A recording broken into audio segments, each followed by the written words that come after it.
সূরাতুল আরাফের শুরুর দিকে আল্লাহ আযজা ওয়া জাল্লা আদম আলাইহিস সালামের ঘটনা তুলে ধরেন। এই ঘটনার কিছু কিছু বিবরণ কোরআনের বেশ কয়েক জায়গায় পাওয়া যায়, সর্বমোট 7 জায়গায়। প্রতিবার ঘটনার নতুন কিছু দিক তুলে ধরা হয়েছে। সুতরাং এটা ঘটনার পুনরাবৃত্তি নয়, বরং একই ঘটনার ভিন্ন ভিন্ন দৃষ্টিভঙ্গি। তাই সূরাতুল আরাফে ঘটনাটির নির্দিষ্ট একটি দৃষ্টিভঙ্গি বর্ণনা করা হয়েছে। এখান থেকে যে শিক্ষা আমরা লাভ করব তা একেবারেই অনন্য। এই শিক্ষা বাকারায় পাবেন না, পরের দিকের সূরা সফফাত বা অন্য কোনো সূরায় পাবেন না। এটা কোরআন অধ্যয়নের মূলনীতির অংশ। হয়তো কেউ বলতে পারেন, আমি তো নবীদের ঘটনা জানি, আমি ইতিমধ্যে আদম আলাইহিসসালামের ঘটনা জানি বা মূসা আলাইহিসসালামের ঘটনা প্রভৃতি জানি। প্রকৃতপক্ষে প্রতিবার আল্লাহ যখন কোনো ঘটনা বর্ণনা করেন, তিনি আসলে আপনাকে ভিন্ন ভিন্ন কিছু পাঠ শিক্ষা দিচ্ছেন এবং পৃথক পৃথক প্রজ্ঞা শিক্ষা দিচ্ছেন। আজকে আপনাদের জন্য সে প্রজ্ঞাগুলোর একটির উপর গুরুত্ব দেব, আর তা হলো শুরু থেকে আল্লাহ কিভাবে মানবজাতির সৃষ্টি নিয়ে কথা বলেছেন। খুতবার শুরুতে আমি আয়াতটি তেলাওয়াত করেছি। আল্লাহ আযজা ওয়া জাল্লা বলেন, ক্বাদ খালাকনাকুম, আমি তোমাদেরকে সৃষ্টি করেছি, সুম্মা সাওয়ারনাকুম, অধিকন্তু আমি শুধু তোমাদের সৃষ্টি করিনি, আমি তোমাদের রূপও দান করেছি। আকাশসমূহ এবং পৃথিবী সৃষ্টি করেছেন, আল্লাহ পর্বত সৃষ্টি করেছেন, আল্লাহ সৃষ্টি করেছেন অনিন্দ সুন্দর ঝর্ণাধারা, আল্লাহ সৃষ্টি করেছেন সম্প্রসারিত মহাবিশ্ব, আল্লাহ সৃষ্টি করেছেন ঝিকমিক করা তুষারকণা, বরফকণা। আল্লাহর সৃষ্টি সব কিছুতেই আছে মন করা সৌন্দর্য। আল্লাহ স্বাভাবিক বর্ণনা ভঙ্গির বাহিরে গিয়ে কোনো কিছুর সৌন্দর্য বর্ণনা করেন না। শুধু এটা বলেন যে তিনি অমুক জিনিস সৃষ্টি করেছেন। কিন্তু যখন আমাদের কথা আসে, তিনি বলেন তিনি শুধু আমাদের সৃষ্টি করেননি, অধিকন্তু তিনি আমাদের রূপ দান করেছেন। আমাদেরকে তিনি শৈল্পিক নিপুণতায় তৈরি করেছেন। রূপ দান করার ব্যাপারটা হলো আরবি ভাষায় তাসবির, অর্থ হলো ছবি। আরবিতে অবশ্য এর জন্য ব্যবহৃত শব্দ হলো সূরা, কিন্তু তাসবির মানে শৈল্পিক সৌন্দর্য দিয়ে কোনো কিছু রূপ দান করা। এখানে যে ব্যাপারটা বোঝানো হচ্ছে, এটা করা হয়েছে এক ধরনের শৈল্পিক চেতনা থেকে, প্রয়োজন থেকে করা হয়নি। যদি প্রয়োজন থেকে কিছু তৈরি করতে হতো, বাল খালাকতাহু, কিন্তু কোনো কিছু তৈরি করার পর যদি আপনি একে সাজাতে চান, নিখুঁত করতে চান, তখন পরবর্তী পদক্ষেপ নিয়ে আপনি এর তাসবির করেন, আপনি এর সুন্দর রূপ দান করেন। আল্লাহ আযজা ওয়া জাল্লা বর্ণনা করেন মানুষকে সুন্দর আকৃতি দান করা হয়েছে। কুরআনের অন্য স্থানে আল্লাহ এর মূল শব্দ হুসন ব্যবহার করেছেন। অতএব আল্লাহ আযজা ওয়া জাল্লা বলেন, লাকাদ খালাকনাল ইনসানা ফি আহসানি তাকওয়িম, সূরাতুত ৩ এর বিখ্যাত আয়াত। অবশ্যই আমি মানুষকে সৃষ্টি করেছি সর্বোত্তম গঠনে, সুন্দরতম আকার আকৃতি দিয়ে। আল্লাহ আযজা ওয়া জাল্লা বলেন সূরা মুমিনে, খালাকাকুম ফা আহসানা সুওয়ারাকুম সাওয়ারাকুম ফা আহসানা সুওয়ারাকুম, আর তিনি তোমাদেরকে আকৃতি দিয়েছেন, অতঃপর তোমাদের আকৃতিকে সুন্দর করেছেন। তিনি এখানে পরবর্তী পদক্ষেপের কথা বলছেন, যা নিজেই সুন্দর। তিনি এর সাথে আরেক ধাপ সৌন্দর্য যোগ করলেন, কারণ আল্লাহ আযজা ওয়া জাল্লা কোরআনে বিশেষ মনোযোগ আকর্ষণ করেছেন মানুষের সৌন্দর্য এবং আকর্ষণীয়তার প্রতি। মানুষ আকর্ষণীয় এক সৃষ্টি, মানুষ আল্লাহর অনিন্দ সুন্দর এক সৃষ্টি, আর এটি মানব জাতির জন্য খুবই শক্তিশালী একটি দিক। বস্তুত আজকের বিশ্বে মানুষের সৌন্দর্যকে ঘিরে যে ইন্ডাস্ট্রি গড়ে উঠেছে, তার সবচেয়ে বেশি লাভজনক ইন্ডাস্ট্রির মাঝে অন্যতম। কসমেটিক ইন্ডাস্ট্রি থেকে শুরু করে ফ্যাশন ইন্ডাস্ট্রি, পোশাক শিল্প, ফিল্ম ইন্ডাস্ট্রি, সব কিছুতে সৌন্দর্যকে পুঁজি করে তারা ব্যবসা করে। কিসের ভিত্তিতে তারা অভিনেতা, অভিনেত্রী, মডেল ইত্যাদি নির্বাচন করে? এমনকি কিছু কিছু নোংরা শিল্পেও তারা এই ধারণাকে কাজে লাগায় যে মানুষ সহজাতভাবেই সুন্দর এবং নিজেরা অন্য মানুষের সৌন্দর্যের প্রতি আকর্ষিত। তারা এটাকে পুঁজি করে ব্যবসা করে এবং অগণিত টাকা পয়সা উপার্জন করে। অতএব এটি খুবই শক্তিশালী একটা জিনিস, যা আল্লাহ মানবজাতিকে দিয়ে অলঙ্কৃত করেছেন, নারী পুরুষ সবাইকে দিয়েছেন। এখন এটা বলার পর আমি আপনাদেরকে বলেছিলাম এই খুতবা আদম আলাইহিস সালামের ঘটনা নিয়ে। আমি মনে করি এখানে উপবিষ্ট সবাই ঘটনাটি জানেন, বা অন্তত এই ঘটনার কিছুটা বিস্তারিত বিবরণ আপনাদের সবার জানা আছে। জান্নাতে আমাদের পিতামাতাকে একমাত্র যে নির্দেশটি প্রদান করা হয়েছিল, এই গাছের নিকটেও যেও না, লা তাকরাবু হাযিহিশ শাজারা, তোমরা দুজনে এই গাছ থেকে দূরে থাকো। এটাই ছিল একমাত্র নির্দেশ।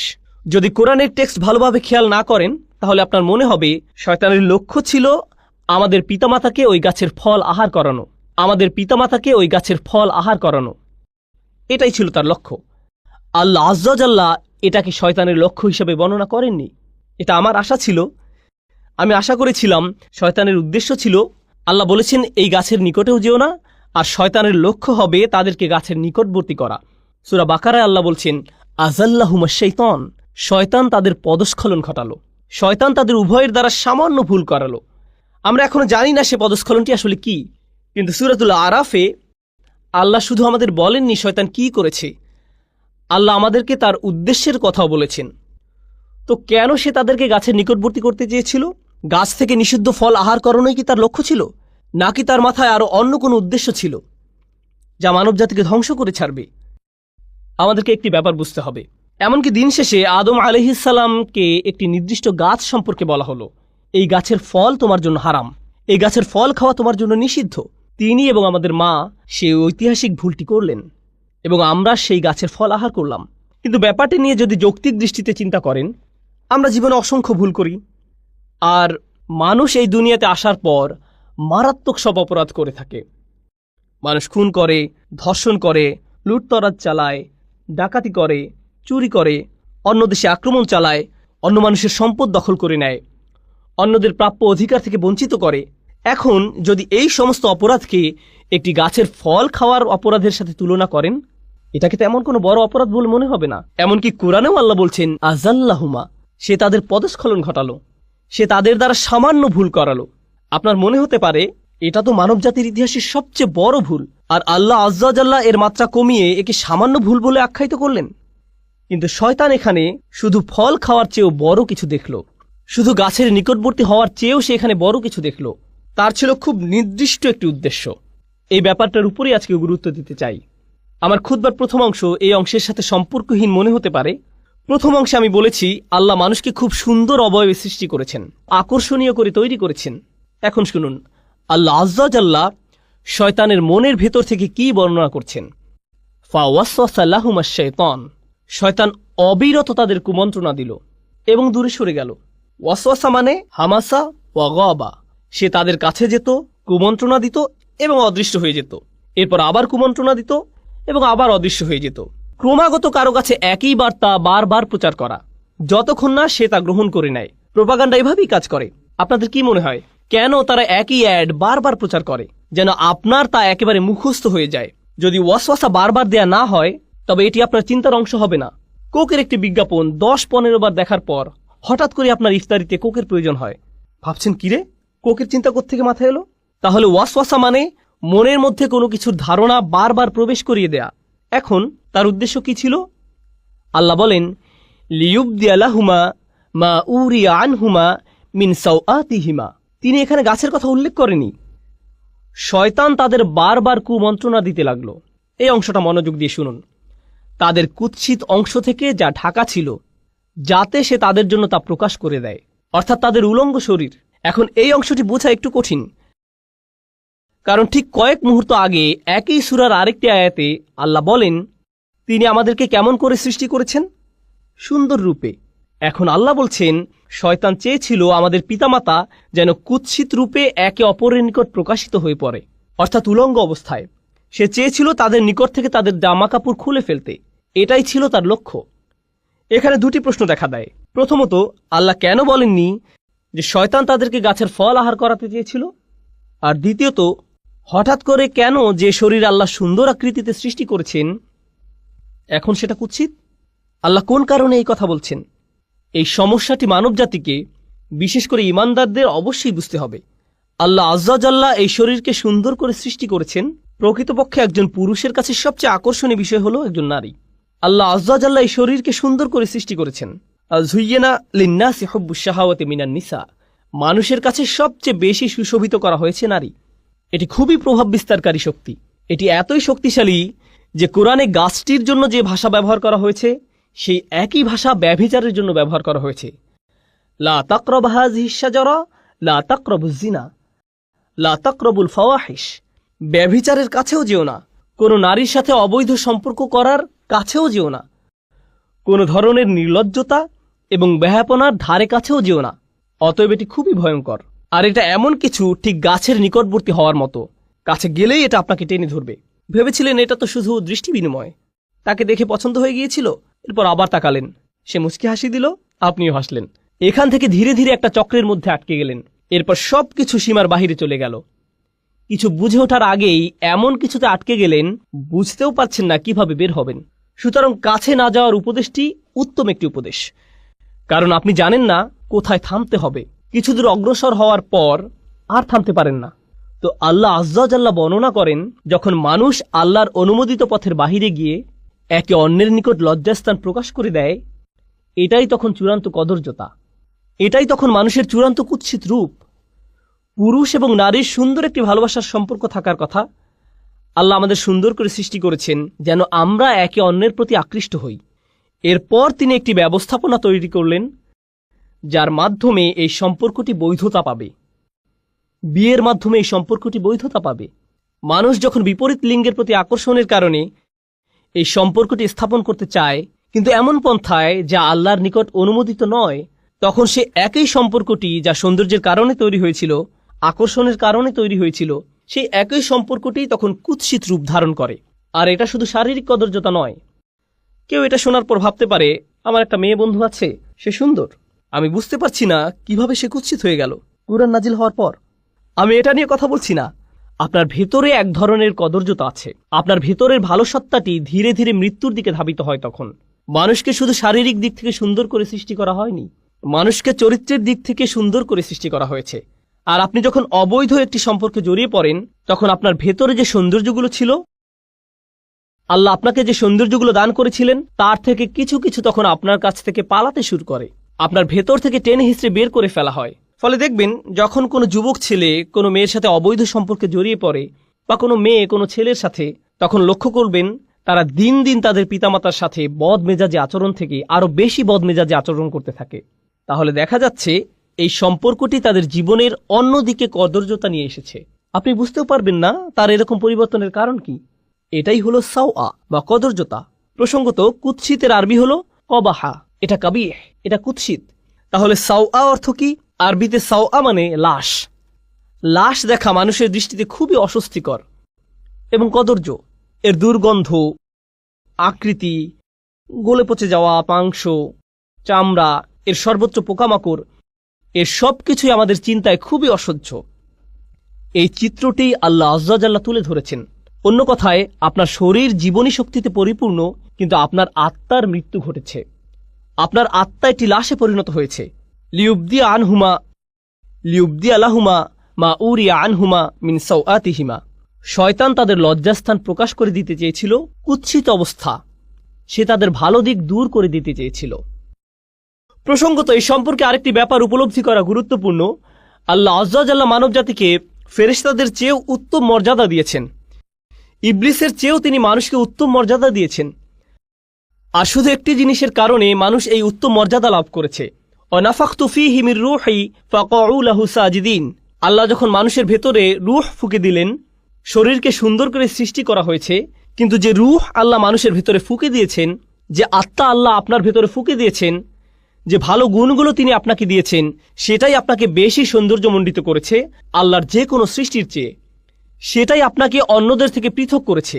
শয়তান এটা জানে, আর তাই সে মানুষের শারীরিক সৌন্দর্যকে কাজে লাগিয়ে তাদের আত্মিক সৌন্দর্যকে কুৎসিত করতে চাইবে। এটাই তার লক্ষ্য। এখন এটা বলার পর সে কিভাবে আমাদের পিতামাতাকে রাজি করালো, এটা লম্বা একটা ঘটনা। আমি তার একটি সংক্ষিপ্ত রূপ আপনাদের সামনে উপস্থাপন করছি। সংক্ষিপ্ত ভাষণটি হলো, সে আদম এবং হাওয়া আলাইহিস সালামকে বলেছিল, শোনো, তোমাদের সৃষ্টি করা হয়েছে পৃথিবীর জন্য। ইন্নী জাইলুন ফিল আরদি খলিফা। আল্লাহর সিদ্ধান্ত হলো তোমাদের দুনিয়ার জন্য সৃষ্টি করা হয়েছে। তোমাদের জান্নাত থেকে দুনিয়াতে স্থানান্তর করা হবে যে কোনো মুহূর্তে। জান্নাত ছেড়ে পৃথিবীতে কে যেতে চায়? এখন শোনো, শুধু ফেরেশতারা এখানে থাকতে পারবে। সরি, তোমরা ফেরেশতা নও। অথবা তোমাদের জন্য আরেকটি উপায় আছে। যদি তোমরা জান্নাতের পার্মানেন্ট রেসিডেন্ট কার্ড বা গ্রিন কার্ড পেতে চাও, এটাই তোমাদের একমাত্র বিকল্প উপায়। অতএব ফেরেশতা হওয়ার একমাত্র উপায় হলো, বা জান্নাতের চিরস্থায়ী অধিবাসী হওয়ার একমাত্র উপায় হলো, তোমাদেরকে ওই গাছের ফল খেতে হবে। এটাই একমাত্র উপায়। তো সে বলল, আনতাকুনা মালাকাইনি আও তাকুনা মিনাল খালিদিন। এই গাছ থেকে আহার করো, হয় তোমরা ফেরেশতা হয়ে যাবে, নতুবা জান্নাতের চিরস্থায়ী অধিবাসী হয়ে যাবে। এজন্যই আমাদের পিতামাতা ভুলটি করেছিলেন। এখন এই ভুল করার পর কি ঘটল? আল্লাহ বর্ণনা করছেন, ফাদাল্লাহুমা বিগুরুর। এই আয়াতটি ভালোভাবে বোঝা খুবই গুরুত্বপূর্ণ। তিনি বলেন, সে তাদের পদস্খলিত করল ধীরে ধীরে। দাল্লাহুমা, আরবি শব্দ দাল্লা এসেছে দালউন থেকে, যার অর্থ বালতি। আগের দিনে বালতি ব্যবহার করা হতো কূপ থেকে পানি তোলার কাজে। একটি বালতি দড়ি দিয়ে বেঁধে কূপের ভেতরে ফেলতো, তারপর টেনে টেনে তুলত। এর নাম হলো আদলা দালওয়াহু। এর নাম হলো আদলা দালওয়াহু। বালতি কি সাথে সাথে উপরে উঠে আসে নাকি সময় লাগে? সময় লাগে। এটি একটি ধীর প্রক্রিয়া, আর প্রক্রিয়াটি যদি মাত্রাতিরিক্ত ধীর গতির হয় তখন আপনি আদলা দালওয়াহু বলেন না, বলেন দাল্লা দালওয়াহু। এটা অতিরিক্ত লম্বা সময় নেয়। শয়তানকে বর্ণনা করা হয়েছে সে তাড়াহুড়ো করে না, সে আপনাকে পথভ্রষ্ট করতে চায়, কিন্তু সে সময় নিয়ে ধীরে ধীরে করবে। সে আপনার কাছে আসে, আপনি বলেন আউযুবিল্লাহি মিনাশ শাইতানির রাজিম, সে তখন বলবে ওকে আমি একটু পর আবার আসব, চিন্তা করো না, আমাদের হাতে সময় আছে। সে একটু পর আবার আসবে, এরপর আবার আসবে, এরপর আবার আসবে। আপনাকে অবিশ্বাসী বানানোর জন্য বা আপনাকে দিয়ে পাপ করানোর জন্য সে আপনার উপর প্রতিবার 1% করে কাজ করবে। আর এটা অনুধাবন করা খুবই গুরুত্বপূর্ণ। মনোবিজ্ঞানে তারা একটি বিশেষ বিষয় পরীক্ষা করে দেখে, এর নাম হলো স্লো বয়েল, ধীর গতির সিদ্ধ। তারা একটি ব্যাঙকে নিয়ে ফুটানো পানিতে ছেড়ে দেয়, এটি তখন সাথে সাথে লাফ দিয়ে বের হয়ে যায়। এরপর ব্যাঙটাকে নিয়ে স্বাভাবিক পানির একটি পাত্রে ছেড়ে দেয়, আর তারা পাত্রটির নিচে ধীরে ধীরে তাপ দিতে থাকে। এক সময় তাপমাত্রা তীব্র আকার ধারণ করে, কিন্তু ব্যাঙটা কখনোই লাফ দিয়ে বের হয় না, সেখানেই তার মৃত্যু ঘটে। সে এমনকি বুঝতেও পারে না যে তার তাপমাত্রা ধীরে ধীরে বৃদ্ধি পাচ্ছে। শয়তান আপনাকে দিয়ে হারাম কাজ তাৎক্ষণিক করাতে চায় না, কারণ আপনি বুঝতে পারেন এটা একটা ভুল।